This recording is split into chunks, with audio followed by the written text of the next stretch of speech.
നമസ്കാരം. ഇവൻ എവിടെ പരിപാടി അവതരിപ്പിച്ചാലും ഇതാണല്ലോ ഗതി എന്ന് പറഞ്ഞു കേട്ടിട്ടുണ്ടല്ലോ. മുഖ്യമന്ത്രി പിണറായി വിജയന്റെ നേതൃത്വത്തിൽ നടക്കുന്ന പദ്ധതികളെ കുറിച്ച് ഓർക്കുമ്പോൾ അത്തരം പദ്ധതികൾ പൊട്ടിപ്പാളീസായിക്കൊണ്ടിരിക്കുന്ന റിപ്പോർട്ടുകൾ പുറത്തു വരുമ്പോൾ എന്റെ മനസ്സിലേക്ക് ആദ്യം ഓടിവെത്തുന്ന ഡയലോഗാണിത്.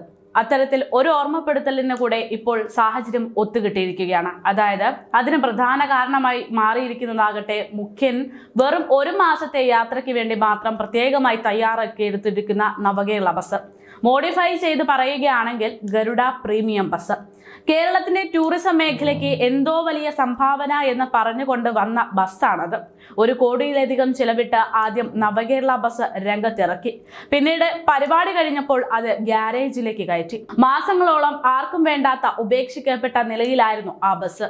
അതിനെ മാധ്യമങ്ങൾ കണ്ട് അത് ശ്രദ്ധയിൽപ്പെടുത്തിയതോടെ ബസ് വീണ്ടും പൊടിതട്ടി സർക്കാർ രംഗത്തേക്ക് കൊണ്ടുവന്നു. എന്ന് വച്ചാൽ മുഖ്യന്റെ ഉപയോഗം കഴിഞ്ഞ് ജനങ്ങൾക്ക് സവാരി നടത്താനായി ഈ ബസ് രംഗത്തേക്ക് ഇറക്കാൻ വേണ്ടി മാത്രം കോടിക്കണക്കിന് രൂപ ആ ബസ്സിന് വേണ്ടി സംസ്ഥാന സർക്കാർ ഖജനാവിൽ നിന്ന് ചെലവിട്ടു. എന്നിട്ട് വല്ല പ്രയോജനവും ഈ ബസ് കൊണ്ട് ജനങ്ങൾക്കോ സർക്കാരിനോ ഉണ്ടായോ? ഇല്ല.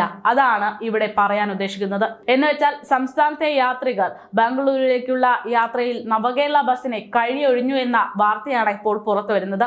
നിലവിൽ ആളില്ലാതെയാണ് നവകേരള ബസ് സർവീസ് നടത്തുന്നതെന്നാണ് റിപ്പോർട്ട്.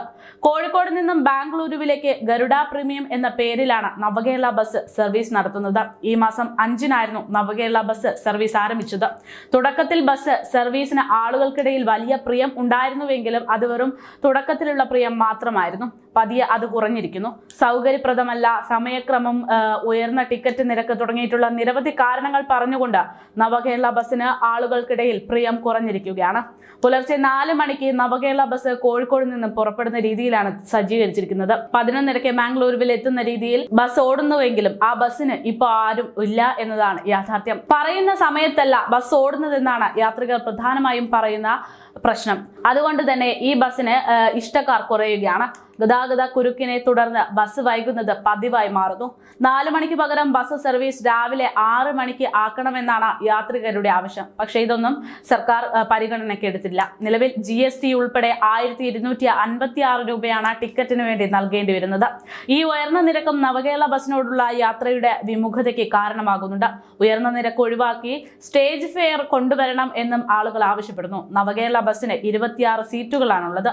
ഒരു വർഷത്തേക്കും മുഴുവൻ സീറ്റുകളും ആളായാൽ പ്രതിദിനം 65,000 രൂപ വരുമാനം ഉണ്ടാകുമെന്ന കണക്കിലായിരുന്നു ബസ് സർവീസ് നടത്തിയതെങ്കിൽ പോലും ഒരു ആള് പോലും ഇന്ന് ആ ബസ്സിൽ കയറുന്നില്ല എന്നതാണ് യാഥാർത്ഥ്യം. അതായത് വെറുതെ അങ്ങോട്ടും ഇങ്ങോട്ടും ബസ് പോകുന്നതിന് സംസ്ഥാന സർക്കാരിന്റെ ഖജനാവിൽ നിന്ന് പെട്രോൾ അടിക്കുന്നത് 35,000 രൂപയ്ക്കാണ് എന്ന് കണക്ക്.